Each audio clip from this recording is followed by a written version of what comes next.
अश्विन मास के कृष्ण पक्ष की प्रतिपदा तिथि से लेकर अश्विन मास की अमावस्या तक के समय काल को श्राद्ध या फिर पितृ पक्ष कहा जाता है। स्कंद पुराण में वर्णन आता है कि इस समय के दौरान पिंडदान, तर्पण और पितरों को श्राद्ध करने से पितृ अवश्य ही मोक्ष की प्राप्ति करते हैं और ऐसा ही पवित्र श्राद्ध का समय बस कुछ ही दिनों में आने वाला है। तो चलिए आज के इस वीडियो में जानते हैं कि इस बार श्राद्ध कब से आरंभ हो रहे हैं और कब तक चलेंगे और किन किन मुहूर्त में आप अपने पितरों का श्राद्ध कर सकते हैं।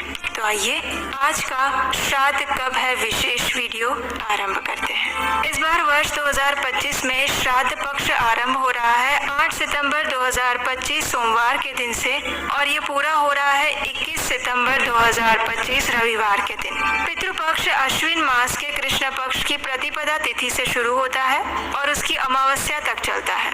इसे महालय अमावस्या भी कहा जाता है। अनेक स्थानों पर पितृपक्ष की शुरुआत भाद्रपद पूर्णिमा से भी की जाती है जिसे श्राद्ध पूर्णिमा कहते हैं। लेकिन श्राद्ध पूर्णिमा के दिन सामान्य मनुष्यों का श्राद्ध नहीं किया जाता। इस पूर्णिमा पर सिर्फ ऋषि मुनियों के लिए तर्पण किए जाते हैं और इसलिए सामान्य जन के लिए अश्विन मास के कृष्ण पक्ष की प्रतिपदा तिथि से यानी कि 8 सितंबर से इस बार श्राद्ध पक्ष आरंभ हो जाएगा। इसे हम पितृपक्ष के नाम से भी जानते हैं। इस श्राद्ध पक्ष के दौरान आप अपने पितरों की मृत्यु तिथि के अनुसार उस दिन पर उनकी श्राद्ध क्रिया कर सकते हैं। वैसे तो मास में आने वाली अमावस्या तिथि श्राद्ध कर्म करने के लिए सबसे उत्तम बताई गई है, लेकिन पितृपक्ष में अपने पितरों की तिथि के अनुसार श्राद्ध करना चाहिए। अगर तिथि ज्ञात ना हो तो सर्व पितृ अमावस्या के दिन श्राद्ध क्रिया की जा सकती है और ऐसा नहीं है कि हम सिर्फ सामान्य मनुष्य ही पितरों की श्राद्ध क्रिया करते हैं, अपितु भगवान श्री रामचंद्र जी ने भी अपने पिता दशरथ महाराज का श्राद्ध कर्म किया था। यहाँ तक कि हिरण्यकशिपु जिसकी मृत्यु स्वयं भगवान श्री हरि विष्णु के हाथों हुई थी, उनके लिए भी स्वयं भगवान नरसिम्हा देव ने प्रहलाद महाराज से कहा था कि वे हिरण्यकशिपु का श्राद्ध करें। तो इस प्रकार से हम देख सकते हैं कि पौराणिक महत्व के अनुसार भी श्राद्ध पक्ष का बहुत ज्यादा महत्व है। इस समय अवधि के दौरान श्राद्ध के लिए जल, दूध, काले तिल, जौ और कुश से तर्पण करना उत्तम बताया गया है। पितरों की तिथि में श्रद्धा पूर्वक हृदय से स्नान करने के बाद पितरों के लिए अर्पित किए जाने वाला तिल मिश्रित जल भी उनके लिए अक्षय तृप्ति का माध्यम बनता है। श्राद्ध पक्ष में जो भी स्नान करके पितरों के उद्देश्य से तिल और दर्भ मिश्रित जल अर्पित करता है वो परम गति को प्राप्त करता है। इस समय अवधि में स्नान, जप, होम, पितृ तर्पण और पितरों के निमित्त दान करने से अक्षय पुण्य फल की प्राप्ति होती है और इसीलिए जो भी मनुष्य इस धरातल पर जन्म लेता है उसे अपने पूर्वजों को तृप्त करने के लिए श्राद्ध कर्म अवश्य करने चाहिए। ये श्राद्ध क्रिया वास्तव में हमारे पूर्वजों के प्रति हमारे ऋण के समान है जिसे हमें चुकाना ही पड़ता है और जिससे हमारे पूर्वजों को मुक्ति प्राप्त हो सकती है। गरुड़ पुराण में भी वर्णन आता है कि पितरों के लिए श्राद्ध क्रिया पुत्र, पौत्र, प्रपौत्र, भाई की संतान कोई भी कर सकता है।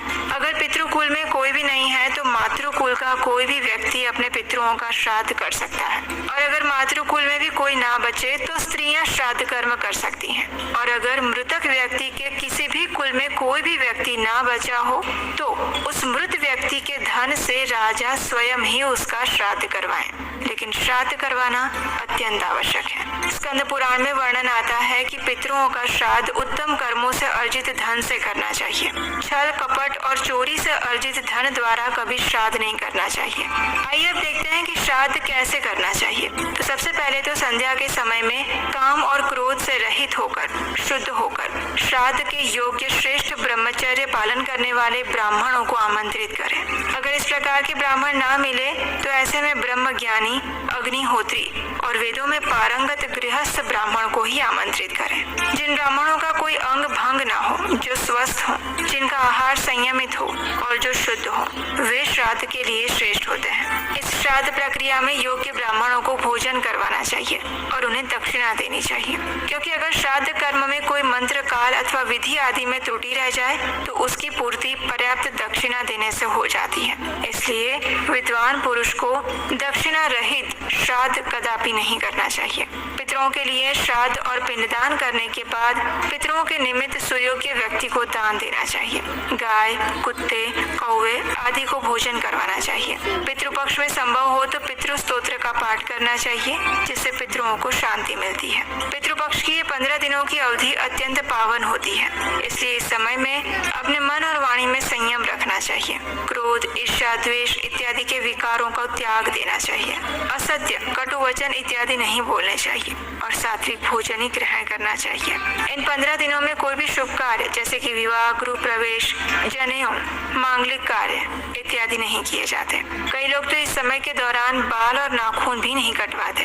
तो इन सभी जानकारियों से हम समझ सकते हैं कि आने वाला श्राद्ध पक्ष, जिसे पितृपक्ष के नाम से भी जाना जाता है, वो हमारे पितरों के लिए अत्यंत महत्वपूर्ण समय है। जो भी मनुष्य पूर्ण श्रद्धा और भक्ति भाव से इस समय के दौरान प्रातःकालीन स्नान करता है, अपनी क्षमता अनुसार दान देता है, अधिक से अधिक भगवान श्री कृष्ण के महामंत्र का जप करता है और ये सारी कार्य वो श्रद्धा पूर्वक करता है, तो उसके पितृ उससे अवश्य प्रसन्न होते हैं, उन्हें सुख, समृद्धि और सौभाग्य का आशीर्वाद प्रदान करते हैं। तो ये थी आने वाले पितृपक्ष यानी कि श्राद्ध पक्ष के विषय में संपूर्ण जानकारी। हमें आशा है कि ये जानकारी आपको अच्छी लगी होगी, और अगर इस पितृपक्ष के विषय में आप और भी जानना चाहते हैं तो हमें नीचे कमेंट बॉक्स में लिखकर बताइएगा। अगर आपकी जिज्ञासा हुई तो इस पर हम और भी विस्तृत से वीडियो लेकर आएंगे।